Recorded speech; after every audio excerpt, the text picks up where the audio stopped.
Hay películas que parecen no querer ser entendidas, o quizás lo que hacen es ponernos a prueba, porque algunas no se equivocan en su mensaje, nos equivocamos nosotros al mirarlas. Películas que lanzan una crítica y el público responde con una ovación sin haber entendido nada. Películas que retratan a un monstruo y el monstruo acaba convertido en un icono pop. Así empezaba el vídeo anterior, pero este es mucho peor, porque aquí no hablamos solamente de películas mal interpretadas sin querer. Aquí hablamos de películas que alguien decidió interpretar mal a propósito. Y esto es mucho más jodido. O peor aún, películas que te tratan como un tonto. Y que son aplaudidas precisamente por parecer apolíticas. Porque cuando películas muy distintas acaban mal leídas, siempre de la misma forma, esto ya no es casualidad, es un patrón. Películas creadas para criticar un problema terminan abrazadas por quienes encarnan ese mismo problema. A veces porque el personaje es carismático y a veces por la estética. Y casi siempre porque hay una voluntad clarísima de retorcer el mensaje hasta que confirme exactamente lo que ya pensabas. Neonazis que ven American History X como cine motivacional, ignorando que la película termina con un niño muerto por el mismo odio que celebran. Mafiosos reales usando El Padrino, como si fuera una biblia de la conducta. La píldora roja de Matrix secuestrada por foros de la manosfera, que jamás entendieron que la metáfora iba realmente contra ellos. Y que encima reivindican el mensaje de dos directoras trans. O Top Gun, el matrimonio perfecto entre Hollywood y el Pentágono, convertido en una trampa de reclutamiento para idiotas, vendido además como entrenamiento sin carga política. Cada caso es distinto, pero la lógica es siempre la misma. Y ahora, para empezar suave, vamos con una película antirracista que terminó colgada en habitaciones de neonazis. American History X. American History X suele describirse como la película definitiva contra el racismo. Clara, directa, incómoda. Y es cierto, es así. Tan clara dicen que solo un idiota podría verla mal. Ojalá. Porque lo que la película muestra, sin suavizar nada, es que el odio no se arregla llegando a tiempo ni que es una opinión equivocada que corriges con una charla. Y aquí está el problema real. El fascismo no entra por ideas. Entra por sentido de pertenencia, por estética. La película no deja espacio para la glorificación, y aún así, parte del público decidió cortar la historia por la mitad, quedarse solo con la cabeza rapada, la pose, y convertir eso en identidad. American History X no creó a los neonazis, pero les dio algo igual de útil, una imagen potente que podían vaciar de significado. Y aquí es donde esto se convierte en algo mucho peor que el primer vídeo. Porque no estamos hablando de espectadores despistados, ni de chavales que no entendieron el final. Estamos hablando de gente que entendió la película perfectamente y decidió ignorarlo. Dentro de ciertos entornos, American History X no se ve como una advertencia, se ve como una biografía, como si la película no estuviera criticando al personaje, sino acompañándolo. Y aquí ocurre algo curioso. La historia se fragmenta. No se recuerda la evolución ni la caída, se recuerdan escenas sueltas, los discursos, los gestos, y en el proceso, todo lo que contradice el relato se descarta. La traición en prisión no demuestra que la ideología sea falsa, demuestra para ellos que los demás no están a la altura. Porque dentro de la cárcel, la Hermandad Aria no es una orden ideológica, es una pandilla de barrio. Hacen tratados con quien convenga, latinos, otras bandas, quien controle el patio, tráfico de drogas, reparto de zonas, favores, pactos para mantener la calma, exactamente igual que los grupos supremacistas reales en prisión, que entran ya metidos en el narcotráfico y la violencia territorial, en lugar de estar en las cruzadas para salvar la raza. Cuando Derek ve estas contradicciones, y encima trabaja con Lamont, el preso negro asignado a él, deja de cumplir el papel de soldado perfecto. La hermandad responde como respondería cualquier banda, castigo y control, pero esto no desmonta a la hermandad. Ellos lo ven como una humillación necesaria para colocar al traidor en su sitio. Y ahí, Derek se rompe, no porque vea la luz, sino porque entiende que todo aquello no es una causa, es violencia organizada disfrazada de ideología. Derek deja de ser un nazi porque los nazis le expulsan del grupo, y si sigue vivo es porque Lamont da la cara por él. Pero claro, todo esto es evidentemente mucho menos interesante que la escena del bordillo. Y luego, como no, para los neonazis, el final no existe. El asesinato de Danny es un epílogo prescindible, precisamente porque tiene un discurso en el que dice que el odio es una carga con la que no se puede vivir. Así funciona esta burbuja. Ves la película que necesitas ver. Todo lo demás se queda fuera del encuadre. Por eso la estética pesa mucho más que el mensaje. La cabeza rapada, la seguridad absoluta al hablar. Es en sí mismo un modelo de identidad. Cuando la mente ya está cerrada, cualquier historia se convierte en material de refuerzo. Y aquí no importa para nada que la película sea antirracista. Tampoco que sea totalmente explícita. Ni sobre todo el mensaje final que sea una condena sin ningún matiz. La película se recorta, se ordena y se sacan clips para TikTok. Y lo que queda no es American History X, es una versión alternativa. en la que el protagonista no fracase. Una versión donde el monstruo sigue siendo admirable. Por eso American History X no radicaliza a nadie, pero sí confirma a quien ya está dentro. Y si American History X, con toda su crudeza y su mensaje explícito, puede ser recortada y reapropiada, imagina lo que ocurre cuando la película es una de las obras más bellas y elegantes del siglo pasado, aunque esté contando la historia de otro monstruo. El Padrino es un caso paradigmático por bizarro. Es una obra maestra absoluta e incontestable, y de hecho una de mis películas favoritas, una tragedia familiar con ecos de Shakespeare, convertida de la forma más surrealista posible en un manual de conducta para mafiosos, porque nos guste o no, la mafia real tuvo muy poco que ver con los Corleone. Nada de esa elegancia, de esa liturgia aristocrática feudal envuelta en trajes caros y besos en la mano. La película construyó un mito porque gángsters reales se aseguraron de que así fuera, y el mundo decidió vivir dentro de ese mito. Los primeros, los propios mafiosos reales. Y aquí conviene aclarar algo. He hablado en otro vídeo de Los Soprano como estos son una representación mucho más cercana a la mafia real, y siempre aparece alguien diciendo lo mismo. Es que son dos épocas distintas. No. Quien conozca mínimamente a las andanzas de Lucky Luciano, Genovese, Gambino, Bonanno y el resto de nombres claves del siglo XX sabe que la mafia nunca fue esa ópera siciliana. Fue un juego de ratas por poder. Traiciones constantes, juramentos que se rompían cuando convenían y se volvían a legitimar después como si no hubiera pasado nada.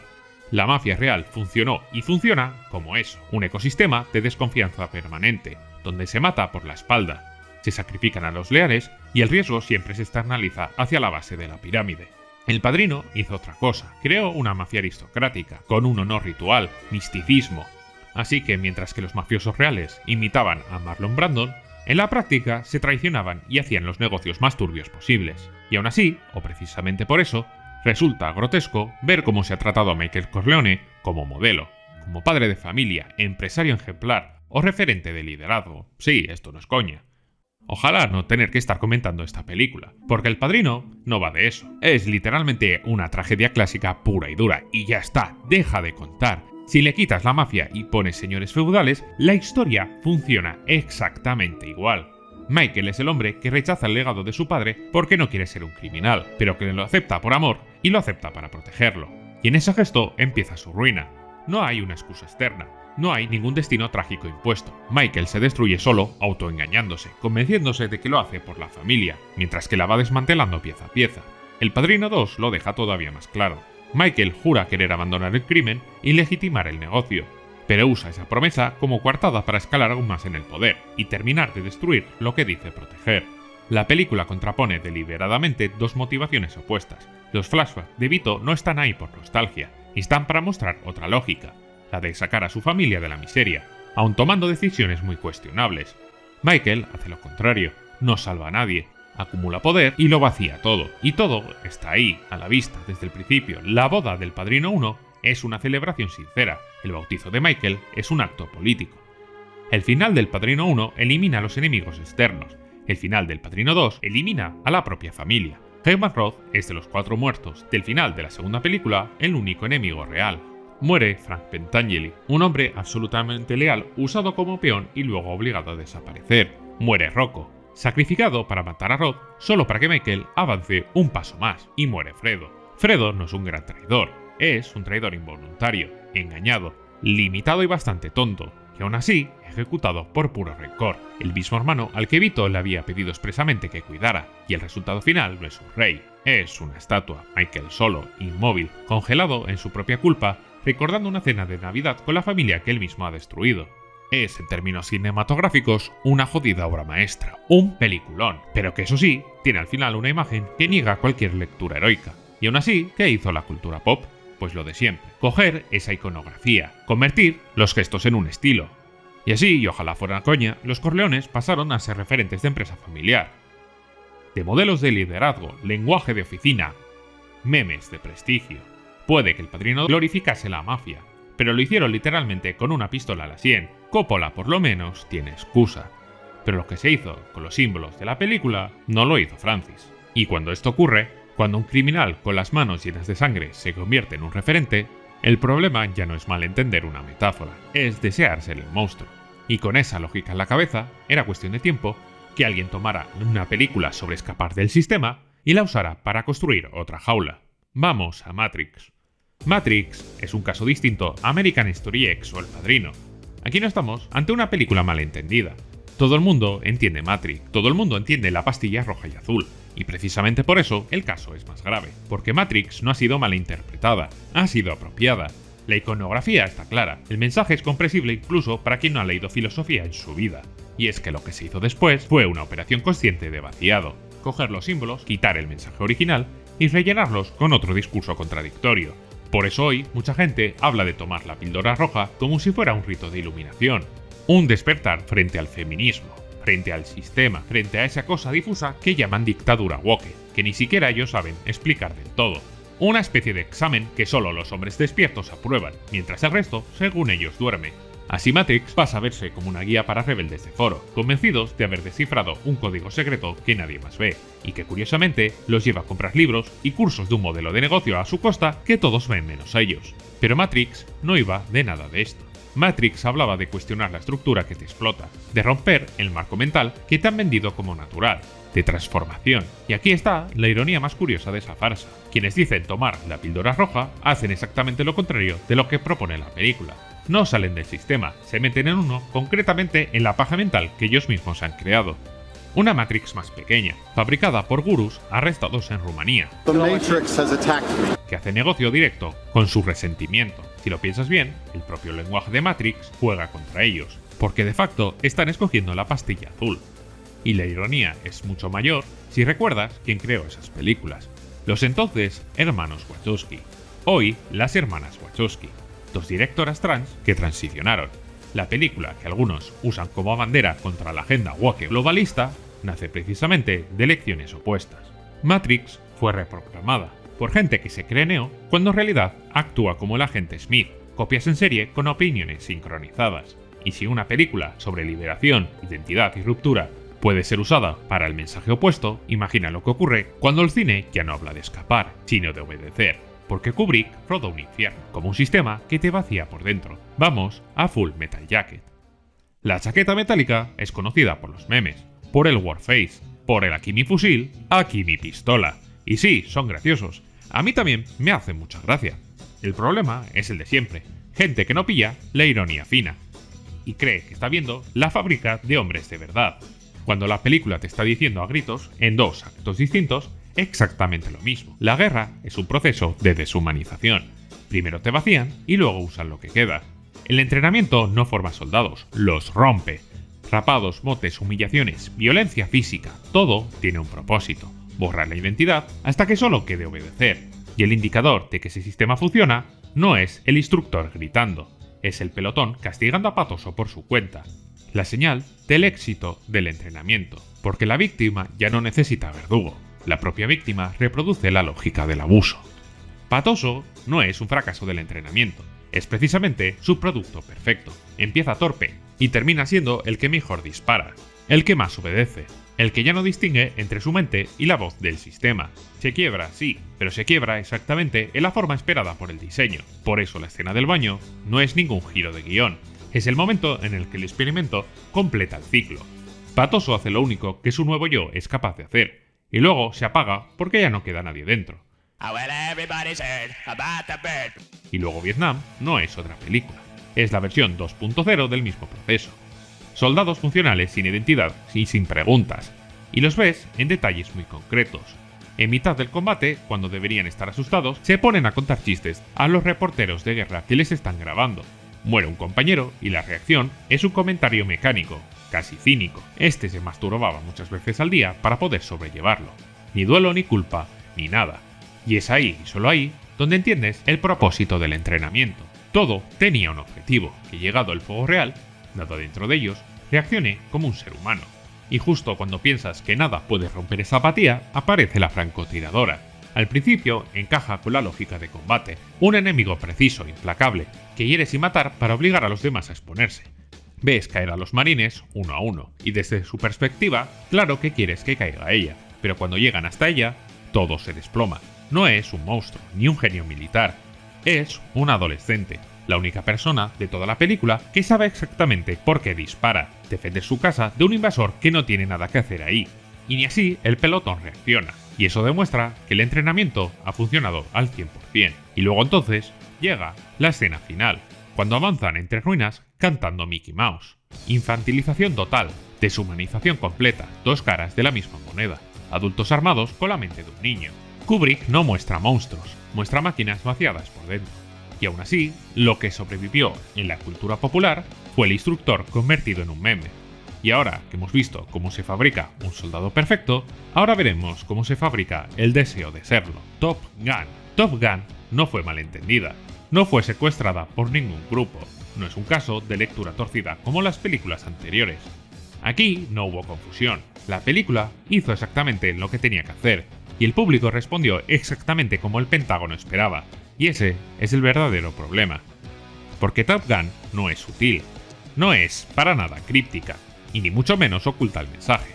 No requiere leer entre líneas, basta seguir el telediario para entender de qué va el mensaje. América vuela, brilla y protege, pero nunca se equivoca. El resto del mundo es un decorado que amenaza desde fuera y necesita ser neutralizado desde arriba, lo que ha hecho el cine de los Estados Unidos militarmente toda su puta vida. Top Gun siempre se defiende igual, solo son aviones. Es nostalgia ochentera, es entretenimiento sin ideología, y cada vez que alguien menciona la palabra propaganda, la respuesta es automática, no exageres, es solo cine comercial. Claro, porque cuando alguien quiere convencerte de algo, lo último que hace es parecer serio.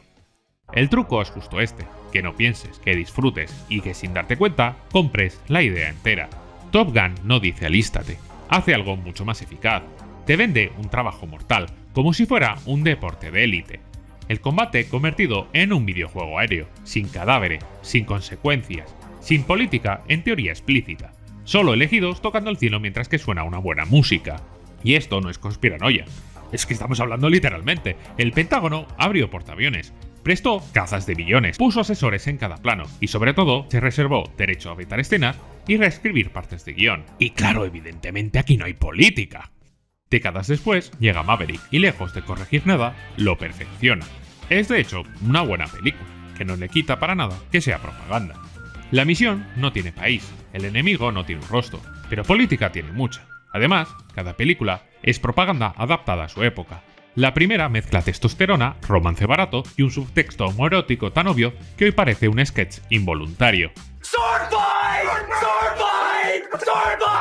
La segunda lo convierte todo en una aventura de mentoría, un grupo de jóvenes brillantes dirigidos por el veterano rebelde, que siempre tiene razón porque es América con una chaqueta de cuero. Y luego está la escena, que ya no es propaganda, es autoparodia. Un mando militar explica la misión y dice literalmente que van a bombardear una base enemiga en nombre de la OTAN. Y todo esto porque desarrollan armas nucleares. Sí, Estados Unidos, que no tiene para nada ojivas y nunca las ha usado, evidentemente. Y todo esto sería un chiste si no fuera por lo siguiente. Ese mismo año en las redes se montó un escándalo, por un pico lésbico de un segundo en Lightyear, porque era, según ellos, una conspiración woke para volver maricón a tus hijos. La misma gente que te dice que un beso entre dos mujeres es política, pero bombardear un país en nombre de la OTAN, con puestos reales de reclutamiento instalados en los cines, no lo es. Y aún así, si creías que faltaban payasos a este circo, Top Gun Maverick se usó como arma cultural. La película que destroza a los wokes, el cine real, frente a la izquierda progre, y mierdas así de zurdos y no sé qué polladas más. Todo esto mientras que la banda sonora la firma Lady Gaga, una artista abiertamente queer, que apoyó públicamente a Joe Biden. I'm voting for America, which means I'm voting for Joe Biden. El mismo presidente, bajo cuya administración y con el apoyo del Pentágono, se produjo esta película. En lo que llevamos de vídeo, el patrón es más que evidente. Entre los que no entienden nada y los que no quieren entender nada, da como resultado a unos cruzados de la guerra cultural que tienen problemas cognitivos severos. Vaya sorpresa, ¿verdad? Y ahora que hemos visto cómo se aplaude el abuso cuando llega a casco y bandera, vamos a la película que convirtió la violencia emocional en un solo de batería glorioso, Whiplash. Vale, sí, lo admito, he forzado la transición de Top Gun a Whiplash, pero ¿qué quieres que te diga? En mi banner pone gimnasia mental, no creo que engañe a nadie. Whiplash suele venderse como la historia motivadora del profesor duro, que saca lo mejor de su alumno. El relato es en teoría cómodo, disciplina, pasión y sacrificio, y el final funciona como un chute. Da igual lo que hayas visto antes, el solo del final te hace sentir que todo compensa, pero no. La película está mostrando el coste, no la recompensa. Whiplash enseña cómo una cultura del rendimiento enferma convierte el abuso en método y al alumno en cómplice del que lo revienta. La trampa está servida desde el minuto 1, con sillas volando, bofetadas y toda la banda mirando al suelo. Tienes también montajes, practicando hasta sangrar, con hielo, vendas y vuelta en tambor como si el dolor fuera parte del contrato. Toda la película es literalmente así, por eso es tan inquietante que la lectura sea cosas como así se logra la excelencia, hay que aguantar, sin mano dura no hay genio. Whiplash no glorifica el talento golpeado, te pregunta por qué sigues aplaudiendo al que da golpes. Y si hay gente capaz de confundir abuso con exigencia, imagina lo que pasa cuando esa lógica se aplica al racismo cotidiano y al mito del abuelo entrañable. Vamos con Gran Torino. Gran Torino suele verse como el cuento bonito del viejo racista que aprende a amar a sus vecinos inmigrantes, el todo somos iguales. La fantasía de que el racismo se cura con 2 cenas y un sacrificio final, pero la película no va de redención, va de creencias equivocadas, violencias heredadas y un hombre que solo puede hacer lo correcto quitándose de en medio. Gran Torino no acaba con Walt ganando, ni venciendo, ni cambiando el mundo, acaba con Walt entendiendo por fin que la violencia no se soluciona con más violencia, y que la única forma de cortar el ciclo es dejar de ser el héroe que todos esperan. Walt no es un abuelo entrañable que dice barbaridades, es un hombre roto, un veterano incapaz de procesar su trauma de guerra, que usa el odio como una anestesia, y el racismo como un mecanismo de orden. Su vida es aislamiento puro, es un muerto en vida desde el primer plano.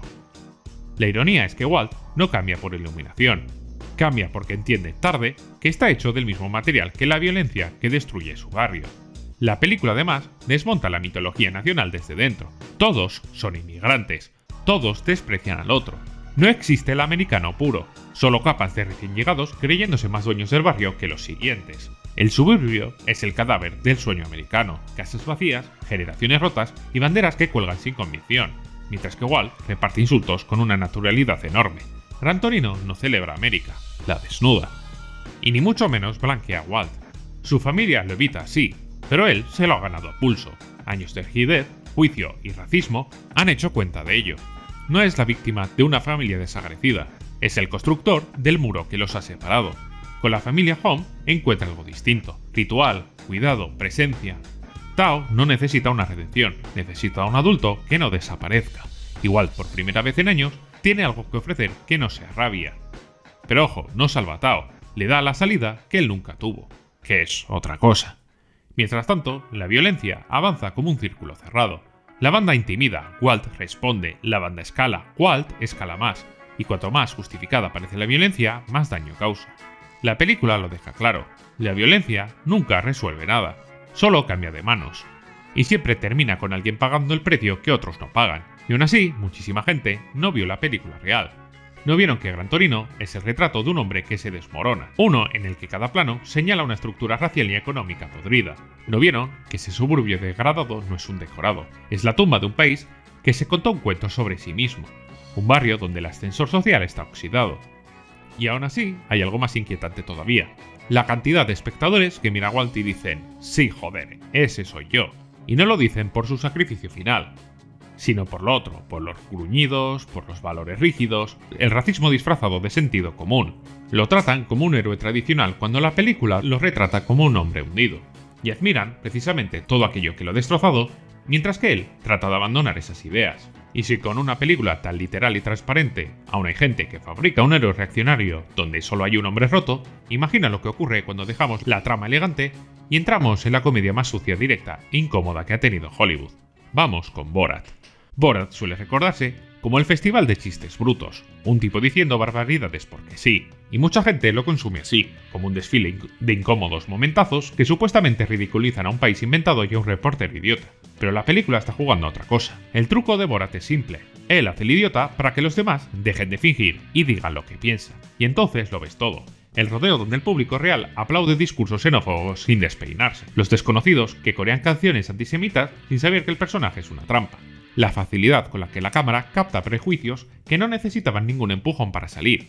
Borat no ridiculiza a Kazajistán, ridiculiza a América.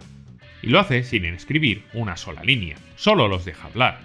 Pero ocurrió lo de siempre, parte del público no vio la radiografía, vio el chiste. Esa es la tragedia involuntaria de Borat, Te señala el monstruo mientras que te ríes, y a veces descubres que el monstruo no era él. Y si una sátira tan obvia, tan hiriente y tan explícita puede convertirse en una excusa para un chiste bruto, imagina lo que pasa cuando ese monstruo ya no es un extranjero inventado, sino un español estándar con bigote, barriga y placa. Vamos con la última película, vamos con Torrente. No sé quién tiene más entregas, si Torrente o Los Vengadores, pero te voy a decir una cosa, el multiverso lo ha trabajado mejor Santiago Segura que Marvel, porque Torrente no ha salido de la pantalla. Torrente se filtró en la vida real. Hasta el propio actor terminó presentando un evento donde se lanzaban loas a Franco. Con eso te lo digo todo. ¡Me sé otra! Quizá no sea necesario. Y aún así, Torrente fue entendida por todo el mundo y mal leída por media España. Siempre se defiende igual, como un humor gamberro. Y claro, ese es el problema. Creer que la exageración protege del mensaje, porque Torrente no es inocuo. Es una radiografía de la España casposa, racista y nostálgica de la dictadura. Y además orgullosa de serlo. Desde el primer plano te lo sirve entero. Un policía franquista corrupto, putero, alcohólico y un manual del facha con barra y placa. No hay ninguna sutileza. Simplemente ocurrió algo peor, una advertencia que se convirtió en una mascota. La película se ríe de él, pero gran parte del público decidió reírse con él. Joder, si hasta tenemos tiktokers que son clavados al personaje. Y luego llegaron las secuelas, más grandes, más ruidosas y más llenas de cameos. Y cada vez menos críticas. La sátira se fue diluyendo entre gags y famosos. Gente repitiendo líneas de diálogo como si fueran códigos de humor y no síntomas de un país con el prejuicio incrustado hasta la médula. Y el impacto cultural fue muy grande. Torrente arrasó en taquilla, ganó Goyas y generó expresiones que usa la gente que ni siquiera ha visto la película. Y dejó un legado perverso. Normalizó al personaje que pretendía denunciar. Y después de ver cómo se malinterpretan, se vacían o se pervierten todas estas películas, ¿de verdad crees que podemos seguir diciendo que la obra se defiende sola? En el vídeo anterior acabé con una conclusión bastante ingenua, lo admito, de un pequeño decálogo de medidas para evitar malinterpretar una película, pensando que el error era solamente malentenderlas, en lugar de entender yo que la gente se monta su propia película. Fallo mío. Y lo más irónico es que para demostrar que esas películas estaban siendo mal leídas, no me basé en mi opinión, me fui a la fuente, a los autores, a sus declaraciones, vi sus entrevistas, y el resultado fue un montón de comentarios diciendo exactamente lo contrario de lo que los propios creadores explicaban. Hubo quien decidió que yo estaba pagado por el PSOE con dos es. A ese señor un saludo y muchas gracias, sin sarcasmo, me hiciste reír todo el día. Así que este vídeo lo planteé de otra forma. En vez de hablar de películas malinterpretadas por accidente, he traído películas que muchos han querido interpretar mal, a propósito. Porque si algo hemos demostrado en este vídeo es que podemos coger cualquier advertencia y convertirla en un juguete. Así que déjame cerrar con esto. Las películas no sirven de nada si las usas como pantalla para proyectar tus ideas. Así que cuando veas una, intenta entender la que tienes delante y no la que te montas en tu cabeza. Si te ha gustado este vídeo, te recomiendo este otro en el que hablo de Scarface, una película que muchos no han querido entender, y que va mucho más allá de gángsters y narcotráfico. Haz clic y descúbrelo, y de paso, dale un like, que creo que por este curro me lo he merecido, ¿no? Nos vemos.